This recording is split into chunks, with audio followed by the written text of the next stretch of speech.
Good morning students. So again we will continue from yesterday's class. So please watch all the videos, then only you can understand very easily. Clear? Now so yesterday we saw the formal charge. We saw what is ionic bond, how the ionic bond is formed, what is covalent bond, how the covalent bond is formed, and then we saw some of the factors affecting ionic bond, coordinate bond, then formal charge, the charge present on the atom, isn't it? Now we are going to see some bond parameters. Bond parameters means you must know what is bond length, what is bond angle, how the bond is formed between. We saw ionic and covalent bond, isn't it? So in polyatomic molecule, you want to find out the bond length, bond energy. Bond energy means we are going to break the bond. So what is the energy needed to break the bond? So all these parameters we want to study and know. Very, very important these parameters. Okay, so in the notes I have given factors affecting the parameters. Those factors are important for your competitive exams. I am not going to discuss all the factors here. Okay, only the explanation I will do. So when we discuss the CET papers, that time we will see the factors and then we will discuss the questions. Okay, now next is bond parameters. Bond parameters, in that we are going to study first one, bond length, then bond angle,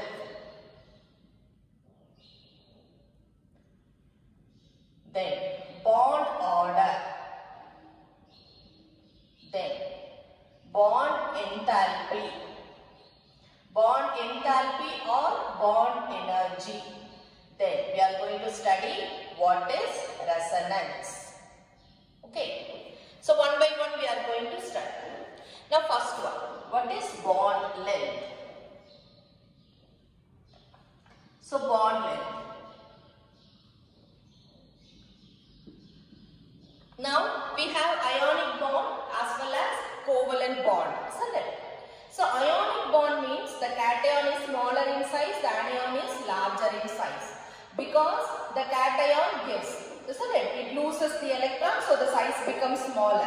Anion, the size becomes larger because it takes one electron. So all these we studied in second chapter also, in the formation of ionic bond also, isn't it?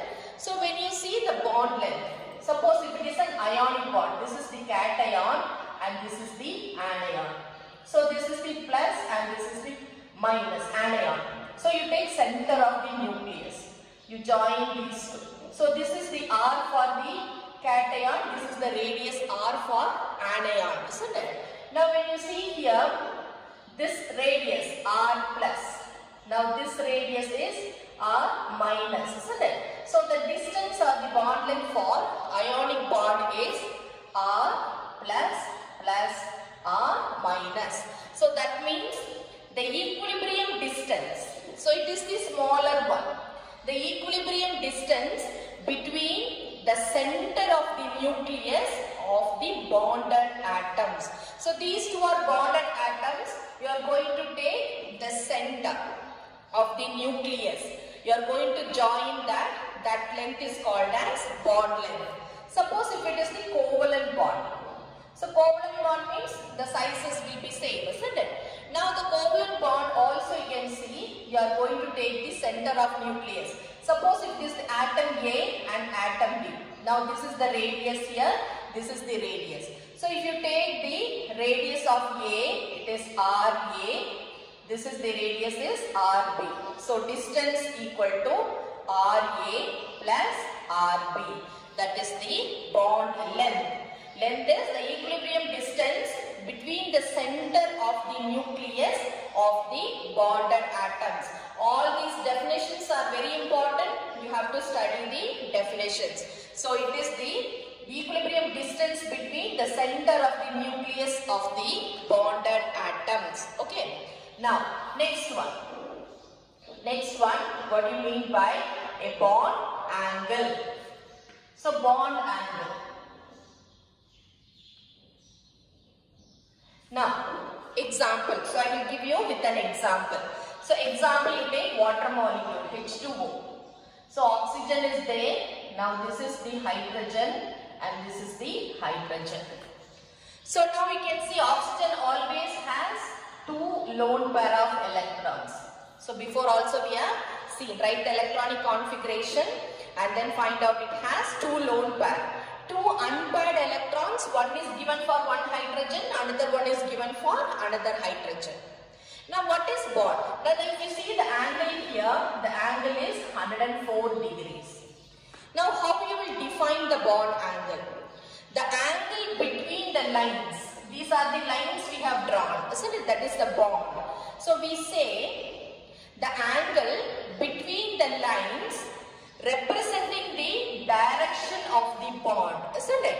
That means this angle here, it may go like this also. For example, if you take ammonia, N, H, H and H. One lone pair is there, isn't it? So here you can see the angle is 107 degrees. So depends upon the atoms, how it avoids the repulsion. Repulsion takes place, so it moves far away so that there is no more repulsion. So here you can see the angle varies, depends upon the arrangement of the atoms around the central atom. So here you can define the angle between the lines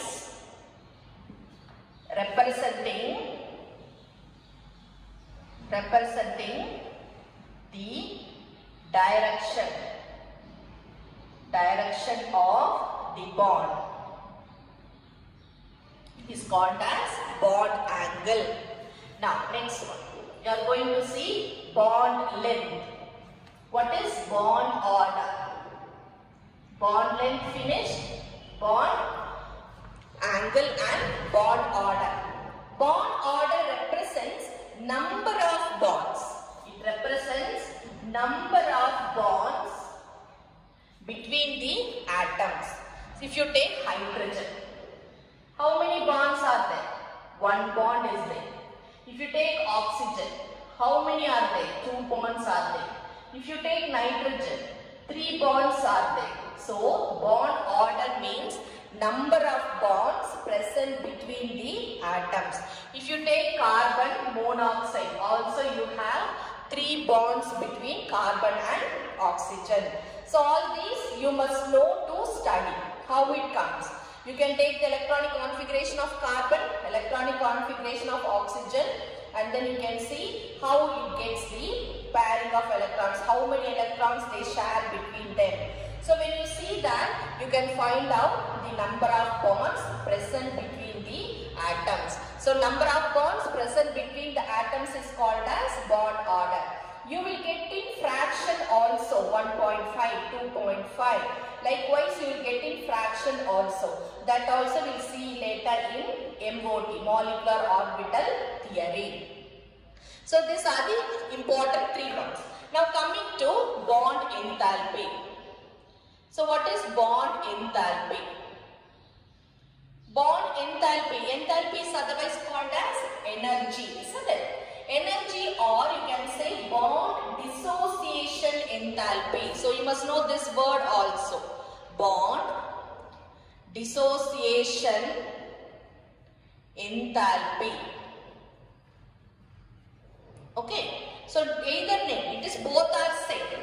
Now what is bond dissociation enthalpy?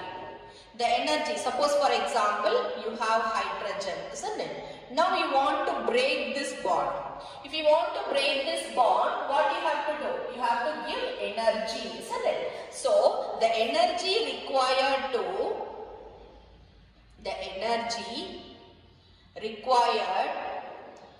to break 1 mole of bond. 1 mole of bond into its gaseous atoms. Okay.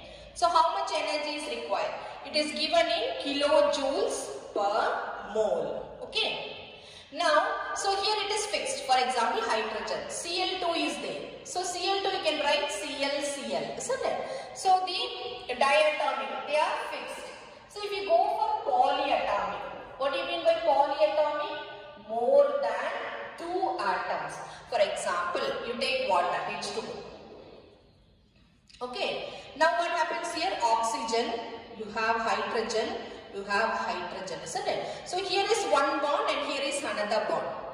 Both are OH, but the energy required is not same. When once this hydrogen gets broken, when this energy requirement you see, it will be different because of arrangement of atoms. But if you see diatomic, these are called as diatomic. So if you see the diatomic, the energy will be fixed, constant. Whereas if you go for polyatomic, when one bond gets broken, the energy required for another bond, you see same OH, same atoms, isn't it? So the energy required to break another bond will be different. So in that case what we do, we take average. That means, for example, when this bond breaks, you get for the first one OH. Okay, the energy required is 502 kilojoules per mole. This is for first one. So this is 1, this is 2. So when the energy required to break second one, second OH, it is 427 kilojoules per mole. So when you add here 9 to 9. Now you have to take average. You have to take average. 9 to 9 divided by 2. 2 4s 8, 2 6 12, 4 8, point. So 2 4s 8, 12, 6 12, 2 4s 8, 10, 5 kilojoules per mole. So you have to take average. Even if you see, for example, methane, CH4 is there. So the carbon is attached to 4 hydrogen, isn't it? So C, H, H, H and H. You can see there are 4 bonds are there. 1, 2, 3, 4. Not all the 4 bonds, the energy is not same. When one bond gets broken, the next bond takes lesser energy. Clear? So what we do? We take the average of all the 4. We add all the energy of the 4 bonds, then we divide by 4. So what is the energy we get? That we take it for CH bond breakage. Clear? So if it is a polyatomic molecule, we take the average of bond energy. So this is very important for your competitive point of view. Clear? So they will give you with an equation, reaction, then they will ask you. So you must know to take the average.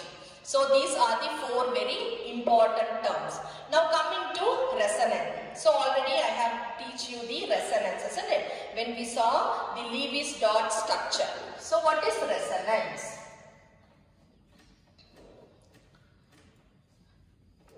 Now resonance, we are going to use this word more often in your second year. Very important. Why this is very important? Because the reactions depends upon the structure of the molecule. That is whether the molecule exhibits resonance. So it's very important. So from now onwards you study what is resonance, because second year we will be talking resonance, the word. If I say resonance, you must know what is that resonance. Now you take resonance. Now you take benzene ring. I am going to take with a simple example. Okay, all of you have studied benzene, so that is why I took benzene. Now you number this. 1, 2, 3, 4, 5, 6. The double bond is present between 2 and 3, 4 and 5, 1 and 6. Isn't it? Now it can also be written as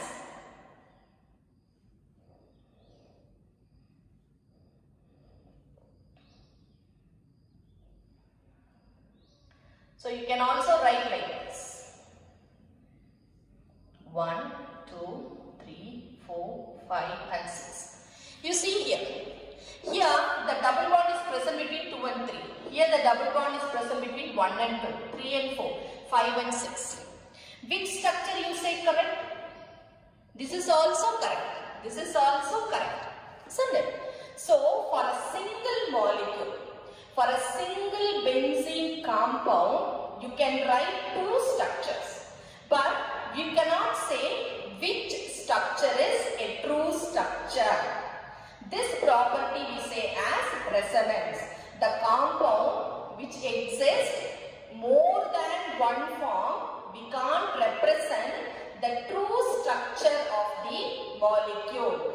This type of compound we say it exhibits resonance, or this phenomenon is called as resonance. So if you put an arrow mark like this, see the arrow mark both sides, that means this compound can be there, or you can write this compound also. So here you can see the double bond changes. So what we write? We put a 3 lines like this, then we write the benzene structure and we put a circle. So if you put a circle means it can be this structure or it can be the other structure. This structure is called as resonance hybrid. Is called as resonance hybrid. So that is why we represent the benzene ring in the form of a ring, or you can put a dotted line inside. So instead of dotted line, you can put a ring structure. These two are called as canonical structure. Canonical structures. The energies are there which play an important part. All those things we'll see in organic chemistry. Okay. So simple way resonance means a compound can exist more than one form, but we cannot say which structure is the true structure. This phenomenon is called as resonance. One more example we will see. CO3 2 minus. Already we have seen this ion, isn't it? Now this carbon has 3 oxygen, 1 and then 2 and then 3 oxygen, isn't it? So one oxygen carbon has double bond. So double bond means you have to write only 4, isn't it? 1, 2, 3, 4, 5, 6, 7, 8 electrons. Here also 1, 2, 3, 4, 5, 6. 1, 2, 3, 4, 5, 6. Then you have to put the bracket and you have to write this 2 minus. Okay, so you can put this double bond here also, isn't it? So again I put the arrow mark, you can see here. Then carbon, oxygen, oxygen. Now I am going to put double bond here. So 1, 2, 3, 4, 5, 6. 1, 2, 3, 4, 5, 6, 7, 8. So 1, 2, 3, 4, 5, 6, 7, 8. Okay, 2 minus. Now again you can see, you can put the double bond here also, in this oxygen also, isn't it? So carbon, oxygen, again here double bond, oxygen, single bond. So 1, 2, 3, 4, 5, 6. 1, 2, 3, 4, 5, 6, 7, 8. 1, 2, 3, 4, 5, 6, 7, 8. So here also you can see, you can put 2 minus. Now the double bond is shifted. You can see double bond is here, the double bond is here and the double bond is here. All the 3 structures are correct. But we can't say this is correct, that is correct, isn't it? So we can say this compound exhibits resonance. Now how to write the resonance hybrid? So we write the resonance hybrid as like this. Carbon, you put the oxygen, okay. Then you put a dotted line. You put a dotted line like this. Oxygen. Then you put the 2 minus. You put 2 minus. Because the double bond will be shifting there. So according to that, the number of electrons outside will also change, isn't it? So we don't represent the electron. Just if you put the dotted lines, that is enough. Which represents this as the resonance hybrid. All these 3 are called as canonical structures. Sometimes they will ask you, draw the resonance structure of CO3 2 minus, carbon dioxide CO2, Likewise, they may ask you. So you write what are the shifting of the double bond. You have to shift the double bond, that's all. Okay. Then you can write the resonance hybrid. So these are all the important bond parameters. Next we go for polarity of bond. So what do you mean by polarity of bond?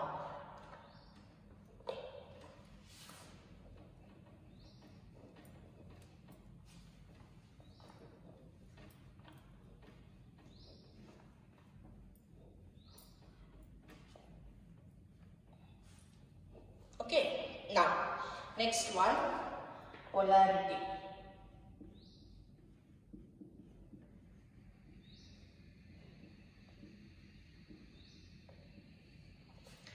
So we have seen ionic bond and covalent bond, isn't it? So all the ionic bond, the atoms which combine together by transfer of electrons, which forms the ionic bond, it will have some covalent character. It will not be completely ionic. Some covalent character will be there. Same way, the atoms which combine by transfer of electrons, which forms the covalent bond, it will have some ionic character. That is what we say polarity. Polar means like North Pole, South Pole we say, so the two poles. So polarity means two charges will be present on the molecule. So if you see, we have two. One is non-polar. Non-polar compound or molecule we say. Okay. Second one is polar. Polar molecule or polar compound. Molecular you can say compound. Okay. For example, you take Cl2. So Cl, it has one bond, isn't it? Sharing of electrons takes place. Already we have seen electronegativity. Again I will explain what is electronegativity. We have studied in periodic classification, isn't it? The tendency to pull the electrons towards itself. Now, which is having highly electronegative? We know that carbon is there, oxygen, nitrogen and fluorine is there, isn't it? We will come from fluorine. Fluorine atomic number is 9, isn't it? 1s2, 2s2, 2p5, isn't it? So it has 2 electrons. Now p orbital, it has 5 electrons. 1, 2, 3, 4, 5. Nitrogen, atomic number, isn't it? So oxygen, alright. Oxygen is 8. 1s2, 2s2, 2p4. So again, 2 electrons, p orbital, you have 4. 1, 2, 3, 4. Now nitrogen is 7, isn't it? So here 1s2, 1s2, 2s2, 2p3. Now here the second orbital. I am not going to write first one because it is inside, isn't it? Now this is the outermost valence electron. 1, 2, 3. Now carbon is there. 1s2, 2s2 is 6, isn't it? 2p2. Now here 3 are there. So this is the excited state. 1 electron I give here. So now when you see here, to get the stable configuration, isn't it? Fluorine requires only 1 electron. It requires only 1 electron, isn't it? If it gets 1 electron, it becomes stable configuration. Because all these orbitals will have 2, 2, 2 complete configuration of electrons. Here when you see there are 2 electrons, it needs 2 electrons to get the stable configuration. So it will pull 2 electrons towards itself, isn't it? Now nitrogen, there are 3 are there. It requires 3 electrons to get stable configuration. When you come to carbon, it requires 4 electrons, isn't it? So which one is having highly electronegative? Fluorine is having higher electronegative. So fluorine comes because it requires only 1 electron, isn't it? Then comes oxygen because oxygen requires 2 electrons. So electronegativity, about this word electronegativity in second year. Second year it is very, very important. Again for your competitive also. So there you must know oxygen is having high electronegativity than nitrogen. Likewise we will be talking there. So you must know which atom has highly electronegative. Then comes nitrogen, then comes carbon. So here if you see, fluorine is having highly electronegative because it needs only one electron, so it pulls very easily. Then comes oxygen, nitrogen and carbon. Clear? Now, so coming to polarity of this bond. Now, so when you see here chlorine, so we have seen chlorine is. So fluorine, chlorine, bromine and iodine comes in that halogens, isn't it? So chlorine will pull the electrons here. This chlorine also will pull the electrons. Both chlorine will pull the electrons because it needs only one electron, is it not? So what happens? There is no charge separation. So such type of compound we call as non-polar. Non-polar means no charge present on the same molecule. You can see hydrogen also. This is symmetry of the molecule. Now coming to polar molecule. Example, hydrogen fluoride, HF. So we know fluorine will pull the electrons towards itself, isn't it? So what happens here? So this gets a positive charge and fluorine gets a negative charge. So the electrons are taken here towards the fluorine. So this symbol like this, yes, you have to put like this. Okay, so here it gets a negative. You can see in a single molecule, both charges are present. So if both charges are present, we say the compound exhibits polarity. We say the compound is a polar compound. So polar molecule is there. Water is a polar, so like H2O, H plus and OH minus ions. So likewise here, if charges takes place, or charge separation is there on a same molecule, single molecule, we say the compound as polar compound. Clear? So even though it is a covalent compound, it's a covalent bond is there, but it has the ionic character. Ionic character means it forms ions, plus and minus, isn't it? So some ionic character will be there in case of hydrogen fluoride. So when the compound forms ionic bond, it is not that it has only ionic character, some covalent character will be there. Same way, when a covalent bond is formed in a molecule, it does not have completely covalent character, it has some ionic character. Clear? That is called as polarity of the bond. Now, next one. Next one is very, very important. Very, very important since dipole moment, surely they will ask you in 1 mark or in 2 marks question. So what is dipole moment? Okay, definition. So first I will explain, then I will write. Okay. Now, so it's same molecule you take, hydrogen and fluoride. Okay, fluorine is there, hydrogen fluoride. Now the electrons are pulled here, isn't it? So it gets a minus, it gets a positive charge. So charge is given by plus small q. Already you could have studied, isn't it? Q is the charge. So here I say minus q I say. So here how much charge separation takes place? What is the distance between them? Because the electrons are pulled away. So what is the distance between them? So you can see two charges are there. We say di. Di means two. Pole means two poles, positive and negative. This is called dipole moment. So what is this dipole moment? So the product of. So product means I write multiplication. Product means multiplication is there. So the product of magnitude of the charge. I write Q. Product of magnitude of the charge and the distance between. You see the distance. Distance between the center of positive and negative charge. Positive and negative charge is there. You take the distance. The distance is given by R. So this is the definition of dipole moment, which is given by mu. Mu equal to Q into R. So its definition is, it is the product of. It is the product. It is the product of magnitude of charges.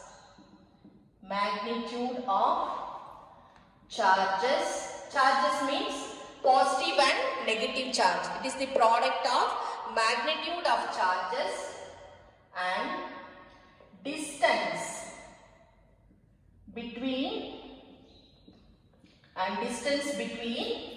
the center of positive and negative charges. Okay, so this is carries 1 mark definition. Now mathematically they will ask, write the mathematical form. That means equation. You are going to write the equation. So mathematically they will ask you, write its mathematical form. It is given by, denoted by mu. Mu equal to Q into R. Okay. So Q is the charges, R is the distance. Now what is the unit here? So the unit here is, unit of dipole moment is d by, or capital letter D. Now what is the value? So 1D value is 3.33564 into 10 raised to minus 30 coulombs meter. Coulombs means the charge. Q is coulombs. For distance it is meter. So this is about the dipole moment. So the molecule which exhibits polarity. That is why before we saw what is polarity. Polarity means the charges takes place on the same molecule. Separation of charges, you can say. Positive and negative charges. So you take the magnitude of charges, you multiply the distance between the charges. Then you get the dipole moment. Now we are going to see some examples. First one, you take water molecule.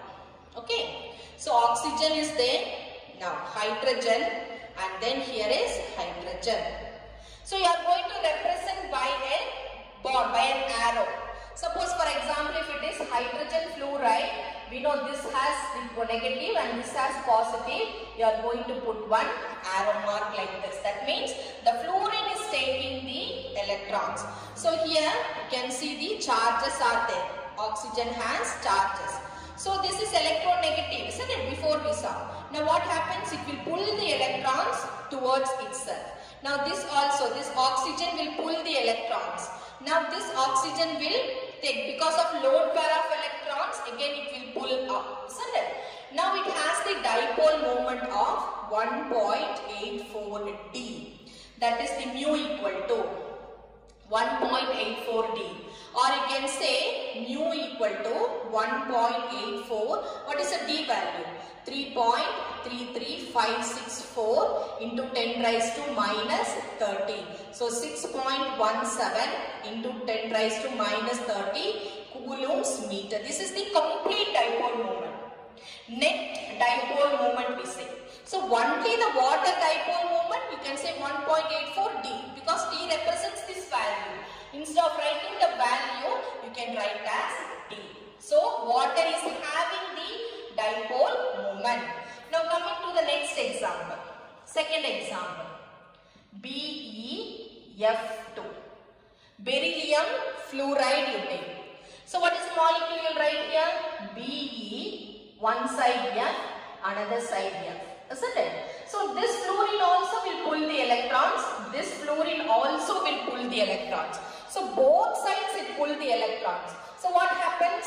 There is cancelling of dipole moment. So one fluorine atom, the pulling of electrons is cancelled by the other fluorine atom. So you say here dipole moment equal to 0. Mu is given as dipole moment equal to 0. Now third one. BeCl2. Same thing. Now Be is there, Cl and Cl. You can say again dipole moment equal to 0 because two Cl atoms pull. Or in a simple way you can say Symmetrical molecule will not have dipole moment. So in simple words you can say symmetrical molecule. Symmetrical molecule will not have dipole moment, will be equal to 0. Okay. Now you can see here BF3 or BCl3, boron trichloride. So BF3, B, so here is one fluorine and one fluorine. So what happens? This fluorine will pull the electrons towards itself, this fluorine will pull, this fluorine will pull. So all the three will pull together. So what happens? The dipole moment cancel. The bond angle is 120 degree. The dipole moment gets cancelled. Same way BCl3 also. B, Cl, Cl and Cl. So the chlorine will pull the electrons. Here also the chlorine will pull. Here also the chlorine will pull. So the mu will be equal to 0. Now you take for methane molecule. Fifth example. Any example you can take. Okay. Now the carbon, hydrogen, hydrogen, hydrogen and hydrogen. So you can see symmetry of the molecule. Again dipole moment will be 0. Clear? So they will ask you in the exams about the dipole exam. Okay, so you should know, you draw the structure, you find out the electronegativity of the atom and then you write whether it has dipole moment or not. Clear?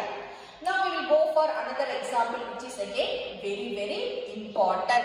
Okay. Ammonia and NF3, nitrogen fluoride.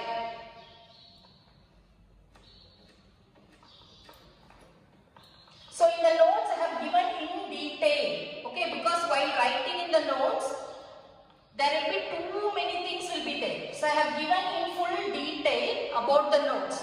Why I am giving in detail is in second year also it will be very helpful for you. So you take the printout, don't write, okay, take the printout, keep it safely, but the question answers you have to write and study. Clear? Only the questions which I am giving to you, you study. No need to study the entire topic. Study only the question and answer. Now another important example is ammonia. I will write here as NH3 and then NF3. Okay. Now, so nitrogen is having 3 hydrogen, then it is having 3 fluorine. So now here nitrogen. What is the atomic number of nitrogen? 7, isn't it? 1s2, 2s2, 2p3, isn't it? This is the first shell and this is the second shell. How many electrons are there? 5 electrons, valence electron. So the s atom has 2 electrons and then the p orbital has 3 electrons. So 1, 2 and 3. So here the 3 unpaired electrons are shared by 3 hydrogen. So here is 1 hydrogen, hydrogen and hydrogen. So gives 3 electrons here for sharing. So it becomes like this. Okay, leave it. Now this you take it as a bond. Now coming here also, the nitrogen 1s2, 2s2, 2p3. So here 2 electrons and then in p orbital 3 are there, isn't it? So 1, 2 and 3. Now these 3 unpaired electrons are shared by 3 fluorine atoms. 3 fluorine atoms. So you have one lone pair of electrons which is not involved in bond formation. Now when you see the structure, now nitrogen I write here. Now you can see 3 hydrogen. So 1 hydrogen, this is 2 hydrogen, 3 hydrogen. Now this is having one lone pair of electron. So I put one lone pair of electron. So coming here, the nitrogen again 1 fluorine, another fluorine. So you can see here 2 electrons, isn't it? So here sp3, this is 1s and 3p. So this is sp3 hybridization. This is also sp3 hybridization. Now we can see the nitrogen is electronegative, isn't it? We saw. So it pulls the electrons like this. This also will. So the nitrogen takes the electron from hydrogen. This is also like this. Now the lone pair is there. The lone pair will take the electrons from the nitrogen because lone pair can move very easily, very free. So it takes the electrons up. So you can see all the arrow mark goes up. Since this moves like this, the sp3 means always it is tetrahedral in shape, and then you have the bond angle as 109. This is the fixed one for sp3. But here what happens, because of lone pair, it moves like this. So what happens? All the hydrogen will come closer. So when it moves like this, the hydrogen becomes closer, the bond angle becomes 107 degrees. Okay. So the shape becomes pyramidal. Pyramidal in shape. Instead of having tetrahedral sp3, it has pyramidal and 107. Same way here also it has pyramidal in shape, okay, and bond angle also 107 degree. But what happens here? The fluorine is highly electronegative. It pulls the electron towards itself.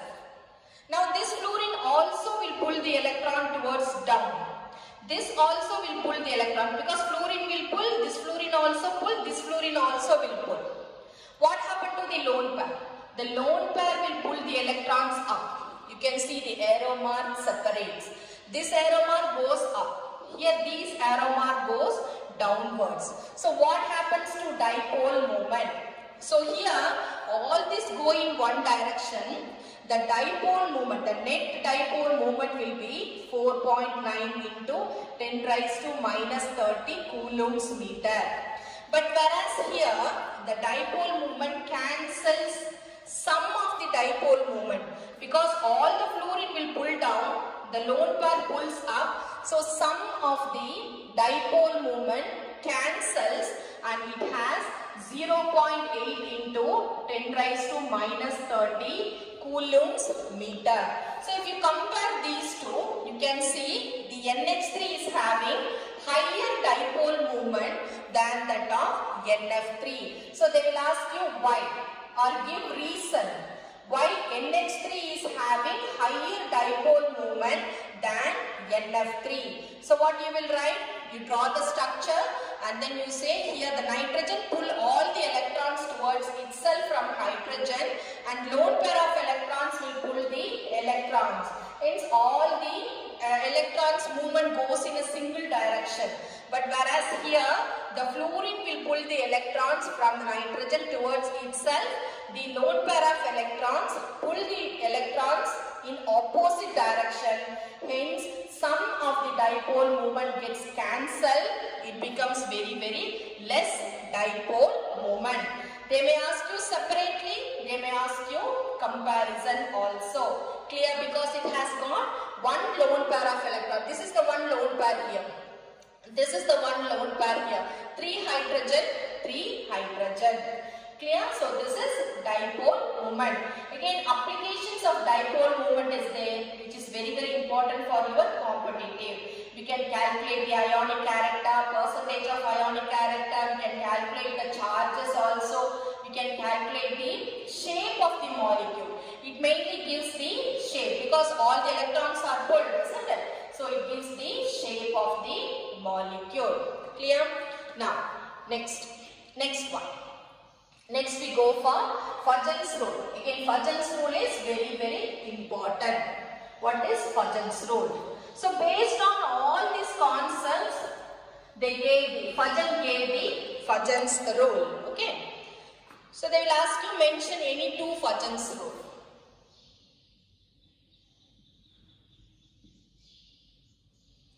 Fudgens rule. Okay. So here we saw ionic bond, covalent bond, etc. Now, what is Fudgens rule? Now, when you take any cation we know smaller in size, anion is larger in size. So, this is plus and this is minus. So, when the cation comes together the anion, when cation comes closer to the anion, this electron cloud will get disturbed. We said distorted, disturbed. Okay, it gets disturbed. What happens now? This process is called as polarization. Polarization. Why we study this? Because the covalent character. We are going to study the covalent character. They will ask you in competitive. Arrange the following in increasing order of covalent character, decreasing order of ionic character. Likewise, they will ask you in your NEET or CET. For that, we have to study this. So, the cation, when it comes near anion, the cloud gets disturbed. This process is called polarization. Now, here, this cation having the power, isn't it? Having the power to disturb the electron cloud. That power we say as polarizing power. Polarizing power. That is the capacity of the cation to disturb the anion. How much capacity it has? Less capacity, more capacity. That we say polarizing power. Now this anion gets disturbed because of cation, isn't it? How much I will get disturbed? Because if I am the anion, what I will say? How much I will get disturbed? That is called as polarizability. Polarizability. That means the tendency to get polarized. How much I will get disturbed?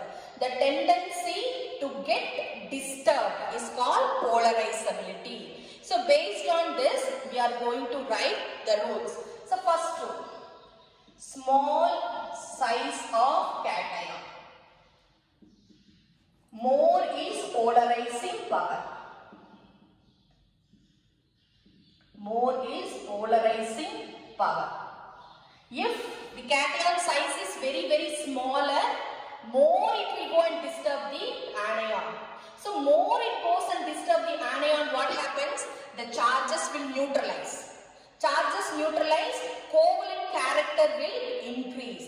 So the small size means it goes and disturbs more the electron cloud of anion. The charges neutralize, hence the covalent character increases. Example, if you see the first group, LiCl. Second, isn't it? Potassium chloride, second group. The size, this is smaller than potassium, isn't it? So this is having more covalent character than KCl. Clear? So smaller the size, more the covalent character. Second one, opposite to that, larger size of anion, more the polarizability. More is polarizability. So larger size. For example, take halogens, fluorine, chlorine, bromine and iodine. So I minus is there, isn't it? So it will have more polarizability than Br, than Cl, than F minus. You can see size of iodine is larger, fluorine, chlorine, bromine, iodine in the periodic table, isn't it? So down the group the size increases. The size is larger means easily more disturbance will be there in the electron cloud. So the iodine comes first, bromine, chlorine and fluorine. So when you go down here, this fluorine will not get disturbed at all. Very less disturbed. Hence the melting point here will be very high. Here the melting point will be low. Because all these ranges they will ask you in NEET or in CET. Okay. Now the third one, large charge of cation or anion increases the covalent character. Okay. For example, you take sodium. Sodium gives 1 electron. Isn't it? We write Na+. You write magnesium. Magnesium gives 2 electrons. And then take aluminium. Aluminium gives 3 electrons. Take the atomic number of magnesium, atomic number of aluminium, write the electronic configuration and see how many electrons are present in the valence shell. Okay, so you can see here 3 plus. So this is having more and more, isn't it? So that means Al3 plus is having more covalent character than that of magnesium and sodium. So larger the charge. Here is only 1, here is 2, here is 3, isn't it? So you can say, so when they give the compound, they will give you increasing, decreasing order. So you find out which is the size of the cation. What is the size of anion? How many charges of anion or cation is present? So according to that, you decide the order and then tick the answer. Clear? So within this, I am going to stop today. Tomorrow we go for the next theory, that is VSEPR theory. So within this, the first theory gets completed. So thank you very much, students. Please go through the video and study. Clear? Thank you.